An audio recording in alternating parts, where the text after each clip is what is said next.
सांसद हनुमान बेनीवाल जी हमारे साथ जुड़ गए हैं।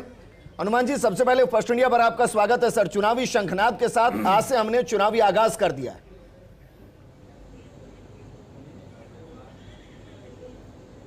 धन्यवाद सर। सर, कई बार आपसे, क्योंकि इस वक्त देश में गठबंधन का शोर ज्यादा है, राजस्थान में गठबंधन के अगवा के तौर पर आपको देखें, ये तस्वीर लगभग साफ हो गई कि आरएलपी अलग ही चुनाव लड़ेगी, बाद में देखा जाएगा।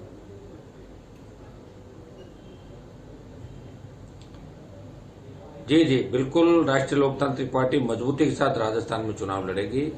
और अभी जो राजस्थान की विधानसभा के अंदर फ्लोर की स्थिति है, उसमें कांग्रेस के बाद भारतीय जनता पार्टी और राष्ट्रीय लोकतांत्रिक पार्टी तीसरे प्रमुख दल के रूप में, विधायकों की संख्या के हिसाब से भी आप देखेंगे तो 3 विधायक हमारे हैं, और देश के अंदर भी आप देखेंगे तो 24 बीजेपी के और 1 आदमी लड़ रहा है इस राजस्थान के लिए, वो लोकसभा के अंदर है। 5 प्रधान, 1 म्यूनिसिपलिटी का चेयरमैन। हमारा कुनबा पिछले 4 साल पार्टी बना हुआ है, 5वां साल है जिसके अंदर चुनाव है, और 5 साल में हमारा कुनबा राजस्थान के अंदर बढ़ा। अभी जो देश के हालात हैं, एक तरफ एनडीए की बात करें, एक तरफ दूसरे लोग इंडिया की बात करें, राष्ट्रीय लोकतांत्रिक पार्टी अकेली अपने दम पे 23 का चुनाव लड़ेगी। उसके बाद लोकसभा का जो 24 का निर्णय, हम ये कह रहे हैं कि हमें पहले राजस्थान के अंदर परिवर्तन करना है। व्यवस्था परिवर्तन को लेकर राष्ट्रीय लोकतांत्रिक पार्टी ने, हनुमान जी, कितनी सीटों पर चुनाव लड़ने का इरादा रखते हैं? रैलियों के माध्यम से। हनुमान बेनीवाल जी, कितनी सीटों पर चुनाव लड़ने का इरादा रखते हैं 200 में से?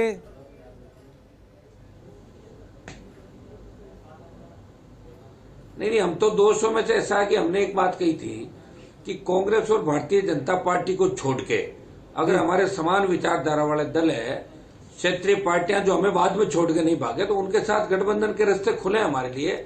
और 150 प्लस पे आरएलपी चुनाव लड़ेगी, 200 भी लड़ लेंगे। 57 पे पिछली बार लड़े थे, और तमाम उपचुनाव राष्ट्रीय लोकतांत्रिक पार्टी ने लड़े। और तमाम उपचुनाव के अंदर आपने देखा होगा कि मेवाड़ के अंदर बल्लभ नगर में हमने बीजेपी की जमानत जब्त कराई, और धरियावद में जो बीटीपी और आरएलपी का समर्थित उम्मीदवार भाजपा को तीसरे नंबर पर धकेल दिया। और ये कोटपुतली से लेकर बाड़मेर तक आरएलपी ने 18 के चुनाव के बाद जितने उपचुनाव हुए, उसके अंदर मजबूती से अपने छाप छोड़ी। और पिछले महीने के अंदर आपने देखा होगा बजरी माफिया के खिलाफ जो आंदोलन हुआ, 1 महीने के अंदर 11 बड़े आंदोलन रैलियां करके ये संदेश दिया कि राजस्थान का जवान किसान राष्ट्रीय लोकतांत्रिक पार्टी के साथ है, वो व्यवस्था परिवर्तन चाहता है। जिस तरह के हालात राजस्थान के अंदर बने, चाहे बढ़ते अपराध, बेरोजगारी और ये मिलाजुली का खेल, जब सीएम ये कहते हैं कि वसुंधरा ने मेरी सरकार बचाई, और बीजेपी 3 महीने से ये कह रही है कि हम भ्रष्टाचार की पोल खोलेंगे। अरे तुम भ्रष्टाचार की पोल कैसे खोलोगे? वसुंधरा गहलोत के गठबंधन के बाद ही तो राजस्थान बदनाम हुआ। 98 से लेके 2023 का जो सिनेरियो है 25 साल का, इसके अंदर तो राजस्थान बर्बाद हुआ, बदनाम हुआ। जातीय हिंसा राजस्थान में फैली, गुजर मीणाओं के बीच झगड़े हुए, जाट राजपूतों के बीच झगड़े हुए, बेकारी, बेरोजगारी, ये सब राजस्थान में एक रैली करने वाले थे, और फिर वो अंत में उस जगह बदल दी गई। पहले 28 को थी, उसके बाद सीकर में हुई। माना जा रहा है इसके पीछे आपका कोई बड़ी भूमिका है।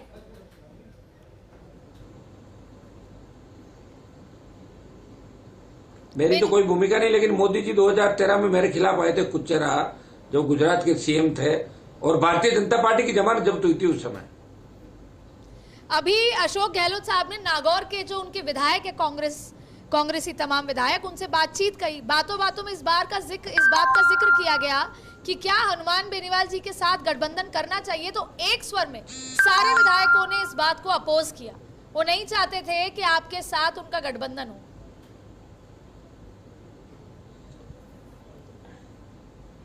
वो तो एक भी नहीं जीतेंगे। ऐसा है, कांग्रेस का तो नागौर जिले में खाता भी नहीं खुलेगा, और भाजपा का भी नागौर में खाता नहीं खुलेगा। 10 की 10 सीटें राष्ट्रीय लोकतांत्रिक पार्टी अपने दम पे राजस्थान की जीतेगी। 7 जोधपुर में जीतेगी, 7 बाड़मेर के अंदर जीतेंगे।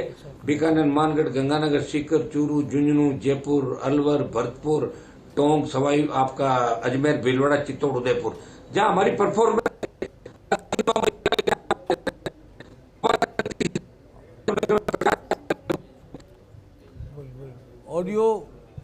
ऑडियो डिस्टर्ब है मेरे ख्याल से जी। हनुमान बेनीवाल थोड़ा इशू है सर, कोई तकनीकी इशू है। हम कोशिश करेंगे हनुमान बेनीवाल जी से दोबारा जुड़ सकें। अदिति, जैसा आपने भी कांग्रेस के विधायकों की बात कही, मेरी व्यक्तिगत जानकारी में है कि बीजेपी ने नागौर की स्पष्ट कर दिया कि 10 में 10 सीट बीजेपी लड़ेगी। हम किसी को भी गठबंधन करके अपनी सीट नहीं देंगे। ये बीजेपी के लोगों के सेंटीमेंट्स हैं नागौर जिले के। और CR चौधरी और सब मिलकर के जब वहाँ गए थे मोदी की सभा की जगह देखने, तो उनका जो समुदाय है उसके काफ़ी लोग हनुमान बेनीवाल के पक्षधर थे जो वहाँ आ गए। उन्होंने विरोध किया इस बात का और यहाँ सभा नहीं होने देंगे, ये करेंगे वो करेंगे, जो भी कहा होगा मैं उसमें नहीं जाना चाहता। पर आज हालात ये हैं कि नागौर जिले पर हनुमान बेनीवाल की जो पकड़ है वो दोनों पार्टियों के लिए चुनौती बन गई है। सर, CR चौधरी साहब और कैलाश चौधरी साहब वहां पहुंचे तो किसी के पक्षधर से ज्यादा वहां गांव वालों ने कहा कि जाटों की राजनीति होती है। और चौटाला साहब का भी जिक्र आया कि सब आते हैं जाटों की राजनीति करते हैं, ना कोई किसानों के बारे में एक्चुअल बात करना चाहता है, और बल्कि आते हो गांव में खड्डे खोदते हो टेंट लगाने के लिए और चले जाते हो। उसके बाद ये फीडबैक गया कि वहां पर नहीं होनी चाहिए, फिर सीकर में जगह ढूंढी गई। देखिए, जाट राजनीति किस रुख बैठती है उसका बहुत इम्पैक्ट राजस्थान में होता है सत्ता को लेकर। तो लगातार बीजेपी तो काम कर ही रही है, और सबसे बड़ा उदाहरण है जिसका जो आज अपर हाउस में आज जगदीप धनखड़ जी हैं जिस तरीके से, उसके बाद और भी तमाम बातें कहीं पहले भी जब अभी कैबिनेट का विस्तार जब पिछली बार होना था उसमें माना गया था कि कैलाश चौधरी को हटा दिया जाएगा, लेकिन इसी वजह से नहीं हटाया गया। और भी ऐसे तमाम सतीश पूनिया कैसे हैंडल किया जा रहा है। हनुमान बेनीवाल जी हमारे साथ जुड़ गए हैं। हनुमान बेनीवाल जी, अगर आवाज आप तक पहुंच रही है सर, तो आपने एक ऑफर भी दिया था चुनावी सीजन में कि भाई सचिन पायलट अलग पार्टी बना ले, हमारे साथ गठबंधन कर ले, और भी अलग तरीके के ऑफर दिए गए थे। तो वो ऑफर की वैलिडिटी खत्म हो चुकी है या उसको भी एक्सटेंड करके रखा हुआ है सर?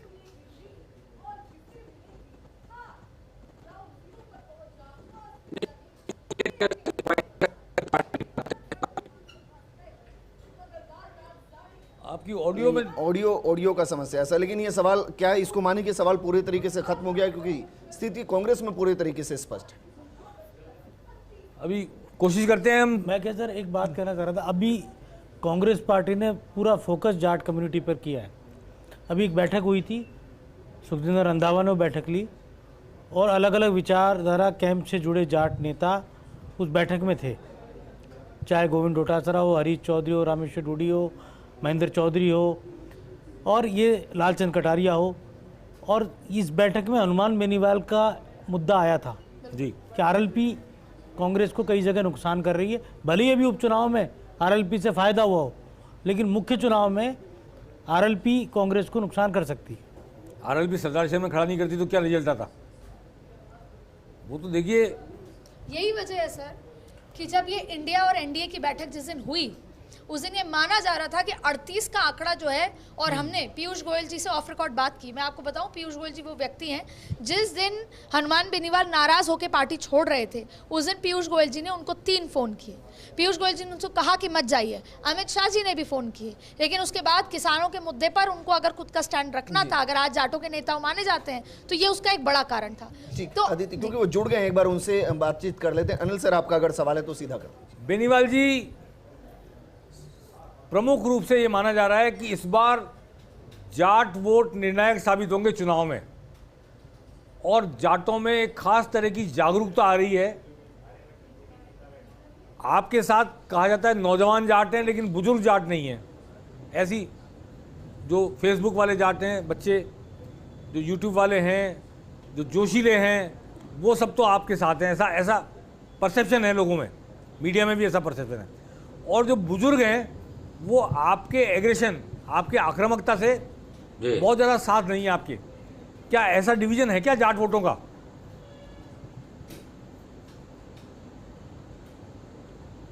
ऐसा बिल्कुल नहीं अनिल जी। पिछली बार आपने देखा होगा कि मारवाड़ के अंदर नागौर में 4 जगह हमने चुनाव लड़ाए थे।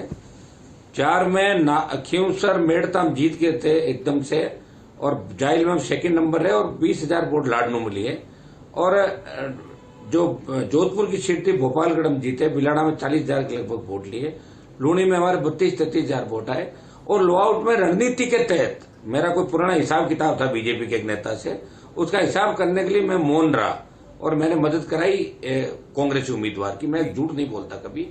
और बाड़मेर के अंदर चोटन में 30,000 और बाईतुम हम सेकंड रहे और सिवाड़ा की सीट पे 20,000 वोट लिए। शेखावाटी से लेकर तमाम जगह जहां जहां हम 1 महीने की तैयारी करते हमने पूरा प्रयास किया, लेकिन बाई इलेक्शन के अंदर आपने देखा होगा कि मेवाड़ के अंदर बल्लभनगर में बीजेपी चौथे नंबर, सरदार शहर, सुजानगढ़, साड़ा की सीटों पर जो उपस्थिति आगे दर्ज कराई। अब इसमें कोई किसी तरह की मेरे हिसाब से वो आशंका नहीं रहनी चाहिए कि राजस्थान में जाटों के साथ साथ दूसरा तबका भी राष्ट्रीय लोकतांत्रिक पार्टी को पसंद करता है। 3 में से 2 विधायक हमारे शेड्यूल कास्ट के, एक बावरी समाज से, एक मेघवाल समाज से। 5 प्रधान है, उनमें 3 प्रधान हमारे शेड्यूल कास्ट से, चेयरमैन ब्राह्मण समाज से। तमाम समाजों के गुर्जर, यादव, पिछली बार जो नेता थे, चाहे आसीन देखें, कोटपुतली देखें, चोमू देखें, तो वहां दूसरी जातियों के वोट भी हमें मिले थे। और इस बार 75 लाख जो नया मतदाता जुड़ा है राजस्थान के अंदर, वो नया मतदाता 75 लाख जो पोलिंग करेगा, उनकी जितनी पोलिंग होगी उनका 60-70% वोट राष्ट्रीय लोकतांत्रिक पार्टी। हनुमान जी, एक बात और पूछना चाहता हूँ। एक भाजपा के साथ गठबंधन में है दुष्यंत चौटाला की पार्टी, वो भी राजस्थान में चुनाव लड़ने की बात कह रहे हैं कि इस बार भाजपा से गठबंधन के साथ चुनाव लड़ेंगे वो राजस्थान में। कहीं ऐसा तो नहीं कि आपसे नाउम्मीद होकर, समझौते की कोई उम्मीद नहीं है, इसलिए वो दुष्यंत चौटाला की पार्टी में क्या रहे? खुद पहले ही सुनो मेरी बात। आज ही जननायक जनता पार्टी समझे नहीं, मैं हरियाणा के अंदर ही उनका ऑपरेशन कर दूंगा इस बार, वहां उनका खाता ही नहीं खुलने दूंगा हरियाणा के अंदर, ठीक है ना जी। ये राजस्थान के लोग अब नहीं है कि यूपी हरियाणा के वालों के नारे लगाए, तो खुद मजबूत हो गई राजस्थान की जनता। बेनीवाल गए साहब, जमाने यूपी हरियाणा गए यहाँ पे।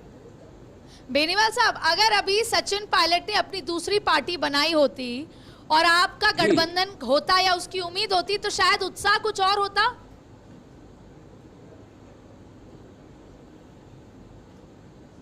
नहीं, मेरे कोई फर्क नहीं पड़ा। सुनो, उनको ही फर्क पड़ा है। वो कोने में चले गए, कोने में बैठ गए। उनका देखना 4 महीने बाद उनकी क्या स्थिति होती है, आप खुद ही कह दोगे। मेरी तो अच्छी स्थिति होगी। 3 विधायक है, 3 से अगर मैं 30 पे जाता हूँ, 35 पे जाता हूँ, 40 पे जाता हूँ, 50 पे जाता हूँ, मैं तो बढ़ूंगा ना। वो तो फिर एक से ही पीछे हो जाएंगे, फिर तो घटेंगे ना, वो बढ़ेंगे थोड़े, मैं ही बढ़ूंगा। राजस्थान में तो बढ़ूंगा मैं ही।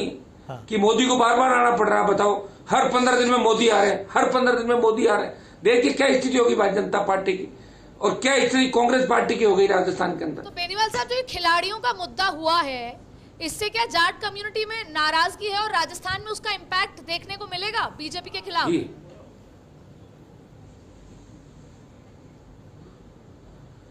देखिए, राजस्थान में तो जिस दिन हमने कृषि बिलों के खिलाफ एनडीए छोड़ी थी, उसी दिन राजस्थान के जाटों के साथ साथ यादव, गुर्जर, मीणा, जितने भी एक कास्ट जो खेती करती है, उनके अंदर एक ही मैसेज गया था, देश में गया था कि अगर हमारा साथ किसी ने दिया तो सत्ता छोड़ के हनुमान बेनीवाल ने साथ दिया। चाहे अग्निपथ का मामला हो, जब सेना को ठेके पे दे दिया, जवानों के लिए कोई 2 लाख की रैली जोधपुर में करता है, लोकसभा में आवाज उठाता, रोज उठाता है, वो हनुमान बेनीवाल है। और सत्ता छोड़ के सड़क पे कोई लड़ रहा था, हनुमान बेनीवाल है। इसलिए उन मुद्दों के अलावा जो खिलाड़ियों का मामला था, वो कोई जाति का मामला नहीं था। खिलाड़ियों का शोषण हुआ और इसकी आवाज हमने उठाई थी। निश्चित रूप से राजस्थान का जवान इस बार नई करवट लेगा, व्यवस्था परिवर्तन करेगा। और जवान के साथ साथ, जैसा लोढ़ा जी ने कहा कि एक डिवीजन जवान और बुजुर्गों में, वैसे तो बुजुर्ग कोई होता ही नहीं, क्योंकि करीब करीब जवान की उम्र क्या मानता है, तो 65-70 साल तक आदमी जवान होता है। और 70 से जो 90 साल के, उनके तो वोट ही कम है राजस्थान के अंदर। तो 18 से 70 साल का वोट है, वो जवान ही माना जाएगा और वो आरएलपी को वोट करेगा। इस बार ये बताओ, आप लोकसभा चुनाव लड़ रहे हो, विधानसभा चुनाव लड़ रहे हो खुद?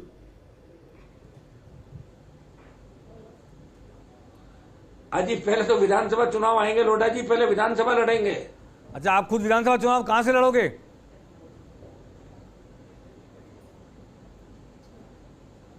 वो बता देगा आपको अभी इसका। अच्छा, ये चर्चा है हनुमान। अगला जब इंटरव्यू आप लोगे उसमें बता दो। हनुमान जी चर्चा है, हनुमान जी चर्चा है कि आप बायतू जा सकते हो, मालपुरा जा सकते हो, नागौर से लड़ सकते हो, ऐसी चर्चा है। किसी न किसी का तो ऑपरेशन करूंगा ही मैं, आपको पता है। चलो एक बात ये बताओ, मान लो त्रिशंकु विधानसभा आ जाती है और आपके पास इतनी सीटें होती है कि आपके सहयोग से किसी की सरकार बन रही हो, तो आप कांग्रेस के साथ जाना पसंद करोगे या बीजेपी के साथ जाना पसंद करोगे? उस स्थिति में क्या होगा? हम तो ये चाहेंगे हम सरकार में कैसे आए, हम क्यों जाएंगे उनके साथ? कमाल कर रहे हैं, तो कभी नहीं रहा, हमारा स्टैंड रहा ही नहीं कभी। जी, तो फिर आप कहेंगे कि मुख्यमंत्री हमारा होगा?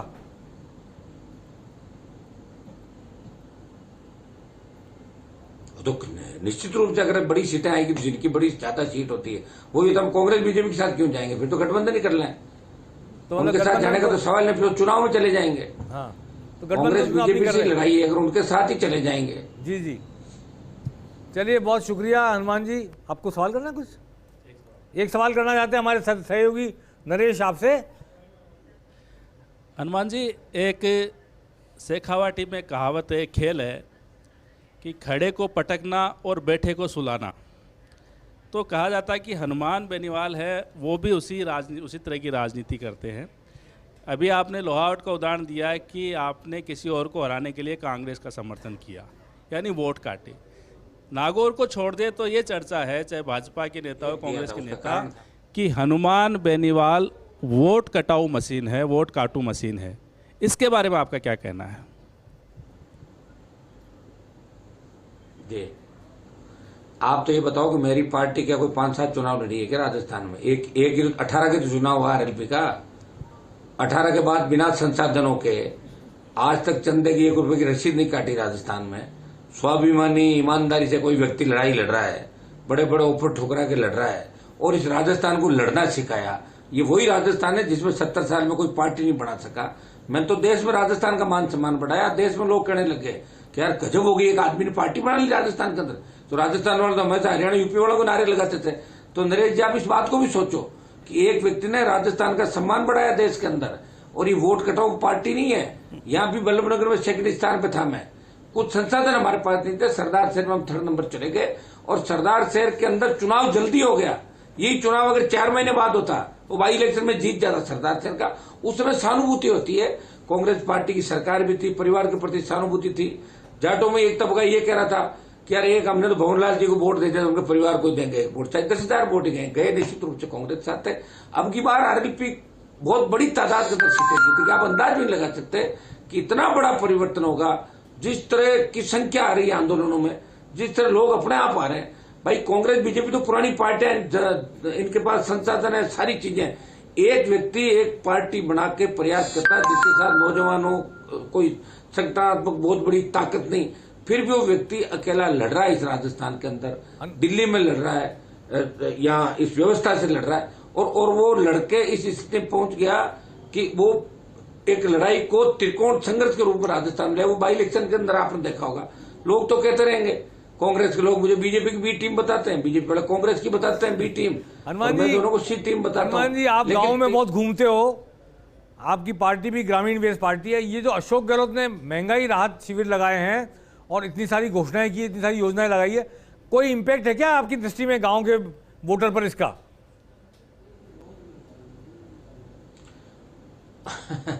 वो तो इनका तो इम्पैक्ट है कि वो बजरी माफिया ना, बजरी खा जाएगी अशोक गहलोत को। अच्छा अच्छा, और बजरी खा जाएगी भारतीय जनता पार्टी को। जो पार्टनरशिप है ना बीजेपी के बड़े नेताओं की मेघराज के साथ, तो सारी बजरी खा जाएगी दोनों पार्टियों को। बजरी, अपराध, भ्रष्टाचार, आरपीएससी और ये महिला उत्पीड़न, ये बेरोजगारी खा जाएंगे दोनों पार्टियों को राजस्थान में। बहुत धन्यवाद आपका हनुमान जी, हमसे जुड़े। जिस दिन आप तय कर लो खुद चुनाव कहां से लड़ोगे उस दिन बताना जरूर, और कितनी सीटों पे लड़ोगे ये तय कर लो, किससे गठबंधन कर रहे हो ये तय कर लो, तो आप हमें बताना जरूर। फर्स्ट इंडिया आपको हमेशा प्रमुखता से पेनल्टी कॉर्नर में भी, अदरवाइज भी हम आपको प्रमुखता से दिखाते हैं, आपकी बात जनता के सामने रखते हैं, आगे रखते रहेंगे बिना पक्षपात के, बिना किसी इंटेंशन के। लेकिन आप भी हमसे इसी तरह की साफ गोई रखना कि जब तय करो तो हमें बताना जरूर।